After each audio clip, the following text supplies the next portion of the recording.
Mga anak, wala ba kayong mga assignment, ha? Ay, nakauwi na din. Mag-grow a garden muna ako. Wow! Magtatanim ako ng candy blossom para yumaman ako. Aba, kakauwi lang ay padagadang naatupag ah. Wow, ang ganda naman ng garden nila. Hindi ako papatalo. Naglalaro ka din yan? Gaya-gaya ka. Mas maganda naman yung garden ko kesa sa'yo. Ah, ganon. Wait lang. Nakakainis ka! Ninakaw mo yung mga fruits ko! Mas mayaman na ako sa'yo ngayon. Nascam ako! Ayun na nga ba yung sinasabi ko eh. Manda kayong dalawa sa akin, ha? Pero, Kukunin ko muna to. Mag-aaway pa ka sa grow a garden na yan. Ba't di kaya kayo mag-grow a garden sa labas? Ayan ang grow a garden na gusto ko. Kung gusto nyo pa bumalik to, tapusin nyo yan, ha? sige po, Nay. Okay, next applicant. Makinis, maputi, maganda yung ngipin.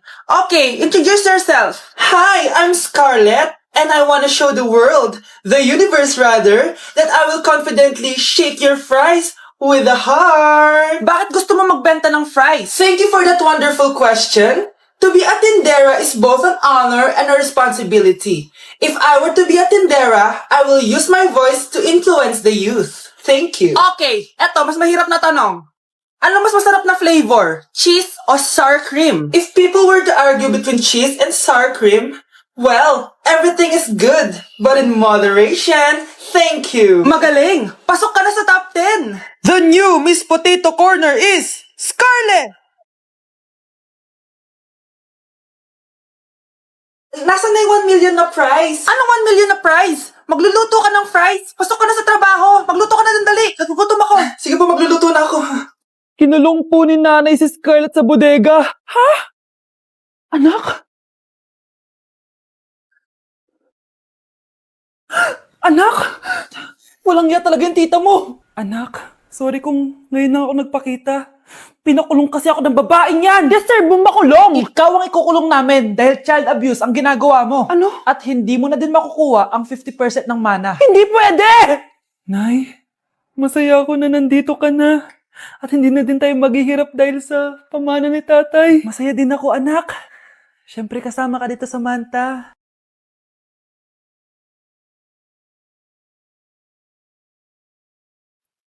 Ano ba? Bakit tawag ka ng tawag, ha? Oo, wala silang kaalam-alam. Sige na, baka mahuli pa tayo. Sa wakas, sa atin na ang mana. Maghahati tayo dito. Palayasin mo na yung mga batang yun, ha? Ako bahala. Ang galing talaga natin magpanggap date. Mga anak, aalis na tayo dito sa bahay. Lilipat tayo sa mas malaking bahay. O eto, mga gamit nyo, inimpake ko na. Talaga, Nay? Scarlett, huwag ka maniwala dyan. Nagpapanggap lang yung nanay mo. Samantha, ano yung mga pinagsasabi mo? Magjowa sila ni attorney. Sinet up nila tayo. Ganyan ba ang ugali mo, Samantha? Kaparehas ng nanay mong sinungaling? Samantha, ano ba? Kung ayaw mo sumama, edi wag. Sige, kung totoong anak mo talaga si Scarlett, saan at kailan mo siya ipinanganak? Ang dali naman yan. Edi sa Manila. Pinanganak ako sa ibang bansa. Hindi ikaw ang nanay ko. Ay, oo nga pala, sa ibang bansa pala. Sorry, nakalimutan ko. Ang dami namang drama. Total, nasa amin na ang mana. Umalis na kayong dalawa. Kung ayaw niyong pati kayo, ipakulong ko. Kung meron mang makukulong, kayong dalawa yon. Salamat sa pagtawag, Samantha. Inaaresto kita, attorney, sa kasong panloloko. Palpak ka talaga! Naisahan niyo ako ngayon, ha? Hindi pa ako tapos sa inyo. Talagang sinira mo yung sarili mo, attorney, para sa pera. At ang dami mo na palang naloko. Samantha, huwag na tayong maghiwalay, please. Oo, Scarlett. Dito lang ako palagi sa tabi mo. Kayong dalawa, mag-ingat kayo palagi, ha? Gamitin niyo na maayos sa pamana ng tatay niyo. Salamat po. Be, boyfriend ko nga pala. Ang pogi, no? Hi, Scarlett! Pogi ba yan? Mukhang talampakan. Oo, be. May itsura siya. O, diba? Mukhang Korean. Be, ang ganda ng makeup ko, no? Slay, diba? Slay ba yan? Mukhang pampatay yung makeup. Oo, be. Slay! Diba? Pwede na ako maging makeup artist. Makeup artist ng mga patay. Akin ka na lang! Ganda ng boses ko, no? Oo, be. Ang lamig ng boses mo. Ano kaya maganda i-cover next? Siguro cover your mouth na lang. Scarlett, okay ka lang? Akala mo ang pogi ng boyfriend mo? Ang pangit niya! Mukha siyang ingrown! Wala kang taste! At ikaw naman, akala mo slay ang makeup mo? Hindi! Mukha kang ililibig! Alam ko na kung ano next na i-cover mo. Yang bibig mo! Di ka naman marunong kumanta! Ang baho pa ng hininga mo! Grabe ka naman! Sorry guys, di ko mapigilan di man lait. Ano yung maingay na yun? Anak, ano yan? Lato-lato to, Nay. Uso to ngayon. Lato-lato? Paano to? Hirap naman. Di ka lang marunong eh. A few moments later. Ingay naman. Ako walang gana. Makalabas na nga. Di ka naman marunong eh. Marunong kaya ako. Bobo. Wow, galing mo anak! Halika na, Mars! Diyos ko, kahit saan ako pumunta! Nakakairita na! Matutulog na nga lang ako! Ay, salamat, tahimik na. Nay, wag kang matulog. Laro tayo nito. Tama na! Anong nangyayari sa'yo, Nay? Ilayo mo sa akin yan, anak! Huwag ka lalapit sa akin! Laro tayo nito, Nay! Ilayo mo sa akin yan! Laro tayo! Tama na! Babe? Yes, babe? Magpa 5 years na kasi tayo bukas, babe. Gusto ko na sanang i-level up yung relationship natin. Ha? Ayoko pa maging nanay. OMG! Will you marry me? Wait lang, parang nakita ko na yan. Seryoso ka ba, Michael? 299 pesos na engagement ring?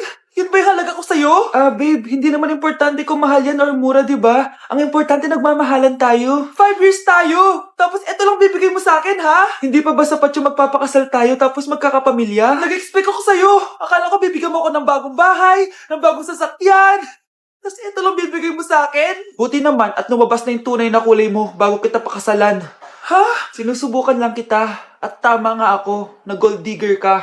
Michael! Sayang, nakahanda na pa naman yung titulo ng mansion na ibibigay ko sa'yo. Pati yung sports car. Michael, sorry! Joke lang yun! I guess, pera lang ang habol mo sa akin. Hindi mo deserve to. Tindahan ni Crush yun ah. Makabili nga. Pabili po! Ano yun? Ay, hello. Pabili po nun. Sige. Andiyan po ba yung crush ko? Ay, wala siya. Natutulog siya. Sayang naman. Oh, eto na binili mo. Ay, thank you. Oh, may kailangan ka pa ba? Wala na po. Ba't nandito ka pa? Di naman po natutulog yung crush ko eh. Kulit mo naman. Natutulog nga siya. Paanong tulog? Eh, gising nga siya. Ayan o, nanonood siya. Lalambingin kita alagaan, ikaw lang ang tatabi. Anak, binilang kita ng bagong school shoes mo. Nay, okay pa naman yung shoes ko ah. Nakita ko kasing punit na yung gilid ng sapatos mo, anak. Baka mahirapan ka maglakad. Thank you, Nay. Anak ko, para sa'yo. Hala, Nay, hindi mo naman po kailangan gumastos para dito. Kita ko kasing nahihirapan ka sa research nyo. Sana makatulong yan, anak. Thank you so much, Nay. Nasaan na yun? Be, nasaan na introduction mo? Hello, Choppy ka! Aray, kinagat po ako na lumok. O anak, bakit sa labas ka gumagawa niyan? Anay, mahina kasi internet sa loob. Kailangan ko na kasi matapos to. Pumasok ka na dito anak, nagpalagay na ako ng Bida Fiber Internet. Nay, gumasos ka pa? Pasok to sa budget ko anak, kasi for only 888 pesos a month, meron na tayong internet with speeds up to 75 Mbps. Installation fee will apply, pero sulit na din kasi 8 na gadgets ang pwede mag-connect. Salamat sa lahat, Nay. Ginagawa mo magaan yung pag-aaral ko. Di bali, Nay, makakabawi din ako sa inyo. Love you, anak! Hello po, Ninang. Bless po. Aba, Mars, ang laki na netong inaanak ko, ha? Eto, para sa'yo. Sa wakas! 100 lang. Ilang taon kang hindi nagbigay, tapos 100 pesos lang ang bibigay mo, Mars? Wait lang kasi, di pa ako tapos. Eto inaanak, sa'yo lahat to. Ang dami naman nito, Ninang. Madami talaga, dahil inabangan ko ang Choice Friday sa Shopee. Dahil ang daming deals and offers. Payong na may UV protection, 80 pesos lang. Gantong kadaming rubber band hair ties, 39 pesos lang. Electric mini fan na sobrang lakas ng hangin. Ang lakas, nakaka-fresh talaga. 381 pesos lang to. Aesthetic na tsinelas na pwedeng panggala. 143 pesos na lang. O eto, pang cool kid na shades. 57 pesos lang. Wow, Mare. Turuan mo naman ako niyan. Sure, Mars. Madali lang. Just search my choice keyword on Shopee to enjoy 50% off voucher. Sige na, Mars. Una na kami, ha? Thank you po, Ninang. Welcome, inaanak. See you next year.